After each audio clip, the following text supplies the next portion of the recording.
Hello friends, இன்றைக்கி இந்த வீடியோவில் இன்சார்ட் அப்ளிகேஷனை யூஸ் பண்ணி ஸ்க்ரீனில் டிஸ்பிளே ஆகிற மாதிரி க்ளோ எஃபெக்டை எப்படி நம்ம கொண்டு வரது அப்படிங்கிறத பார்ப்போம். வாங்க நம்ம வீடியோக்குள்ளே போகலாம். இன்சார்ட் அப்ளிகேஷனை ஓப்பன் பண்ணிக்கங்க, வீடியோவை கிளிக் பண்ணிக்கங்க. நான் இப்போ ஒரு வீடியோ செலக்ட் பண்ணிக்கிறேன், பாட்டமில் கிளிக் பண்ணிக்கிறேன். இந்த வீடியோலாம் வந்துருச்சு. ஜஸ்ட் ஒரு டான்ஸிங் வீடியோ. இப்போ இந்த மெனுவில் எஃபெக்டை கிளிக் பண்ணிக்கங்க. இதுக்குள்ளே ஏஐ எஃபெக்ட் இருக்கும், அதை கிளிக் பண்ணிங்க.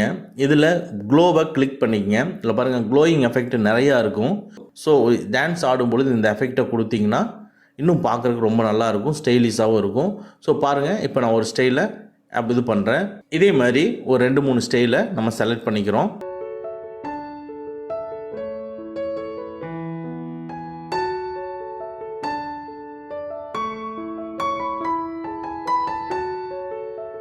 ஸோ செலக்ட் பண்ணிவிட்டு எங்கே வைக்கணுமோ அதை தனியாக வச்சுக்கோங்க.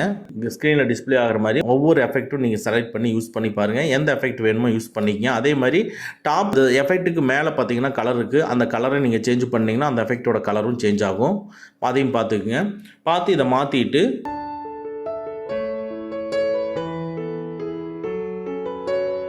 நீங்கள் அந்த வீடியோவை ரன் பண்ணி பாருங்கள். நார்மலாக ஒரு டான்ஸ் ஆகக்கூடிய ஒரு பர்சன் இல்லாமல் இதை க்ளோயிங் எஃபெக்ட் கொடுக்கும்பொழுது இன்னும் எக்ஸ்ட்ரா ஸ்டைலிஷான ஒரு வீடியோவை நம்ம கெட் பண்ணிக்க முடியும். ட்ரெண்டிங் வீடியோ வேணும் அப்படின்னா இந்த க்ளோ எஃபெக்டை யூஸ் பண்ணிக்கங்க. இந்த வீடியோ பிடிச்சதுன்னா லைக் பண்ணிக்கங்க.